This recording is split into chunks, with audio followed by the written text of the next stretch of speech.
America और Iran के बीच चल रहे इस वॉर में क्रिप्टो करेंसी एक नया हथियार साबित होने वाला है।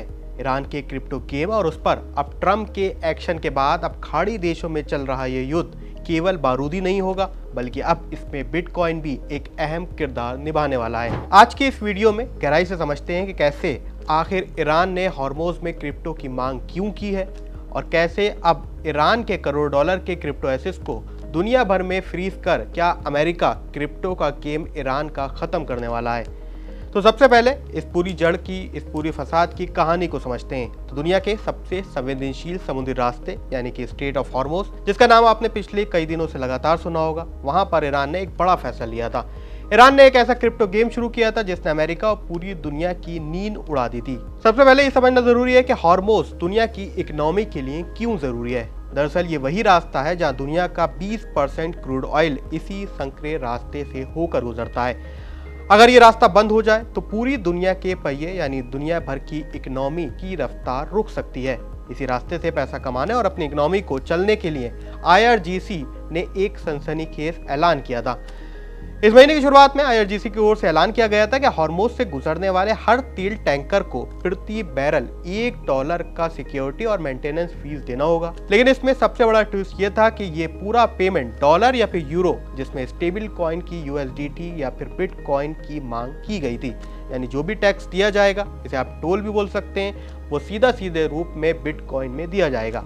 इसके पीछे ईरान की एक बड़ी मजबूरी भी है। दरअसल पिछले कई सालों से ईरान अमेरिका के कई सैंक्शंस को झेल रहा है। इन सैंक्शंस के तहत अमेरिका ने ईरान को अंतर्राष्ट्रीय बैंकिंग सिस्टम यानी स्विफ्ट से बाहर कर रखा है। इसका मतलब है कि ईरान अपना तेल बेचकर, जो उनका नेचुरल रिसोर्स है, उसे बेचकर डॉलर में कहीं से भी पैसा नहीं ले सकता। इस कंडीशन में ईरान के पास बहुत कम अपॉर्चुनिटीज बचती हैं। अगर ईरान को डॉलर में उपयोग नहीं करना है तो ईरान इस तेल को जब ही गुजरने देगा जब इसका पेमेंट डिजिटल करेंसी यानी क्रिप्टो या फिर दूसरे कई करेंसीज में किया जाएगा। ये सीधे तौर पर डिजिटल टोल टैक्स जैसा सिस्टम ईरान की ओर से बनाया गया था।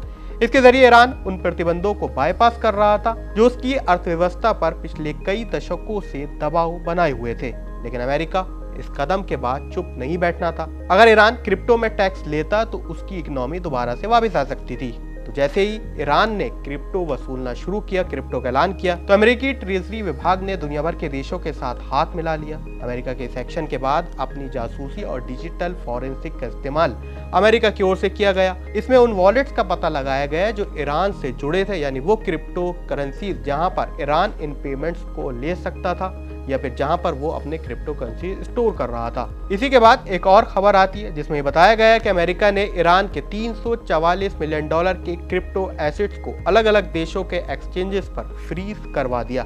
अमेरिका ने ट्विटर जैसी कंपनीज पर दबाव बनाया कि वे इन ट्रांजैक्शन को ब्लॉक करें जो हॉर्मोज से टोल से संबंधित हैं।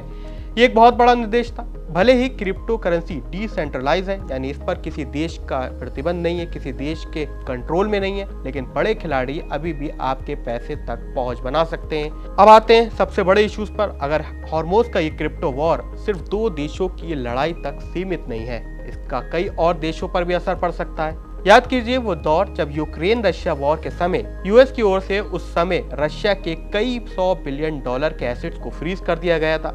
ये बिल्कुल उसी जैसा है। ईरान के साथ भी लगभग वैसा ही हुआ है। ऐसे में ये एक्शन इस बात का सबूत है कि आने वाले समय में युद्ध सिर्फ सीमाओं पर नहीं बल्कि डिजिटल वॉलेट्स और ब्लॉक चेन पर भी लड़ा जाएगा। अगर ईरान जहाजों को रोकता है या फिर टोल बढ़ाता है तो अगले कुछ दिनों में पेट्रोल डीजल की कीमतें $100 प्रति बैरल के पार ही रह सकती हैं। इससे भारत को और बड़ा झटका लगेगा, क्योंकि भारत के लिए अभी भी पेट्रोल डीजल जो हमारी बास्केट है वो इससे भी ज्यादा है। $140 प्रति बैरल तक पहुंच गई थी, जिसका बड़ा नुकसान उठाना पड़ा था। ऐसे में ईरान का टोल वसूलना, वो भी क्रिप्टो में, कदम उसे आर्थिक आजादी दिला पाएगा या फिर अमेरिका इस डिजिटल स्ट्राइक के जरिए पूरी तरीके से ईरान को अलग थलग कर सकता है। तो ऐसे वक्त में जब डॉलर से उलट कई देश दूसरी एसेट क्लास में ट्रांसफर कर रहे हैं, लेकिन अगर अमेरिका वहां पर भी एक्शन लेने की ताकत रखता है तो दुनिया में अभी भी डिसेंट्रलाइज एसेट का चलन बेहद कम रह सकता है। ऐसे में इस पर आप क्या सोचते हैं? क्या बिटकॉइन सेफ है? क्या किसी के कंट्रोल में बिटकॉइन नहीं है? और अगर इस युद्ध में इसका असर पड़ता है तो क्या अब युद्ध और भी ज़्यादा लंबा चल सकता है? हमें कमेंट सेक्शन में ज़रूर लिखें।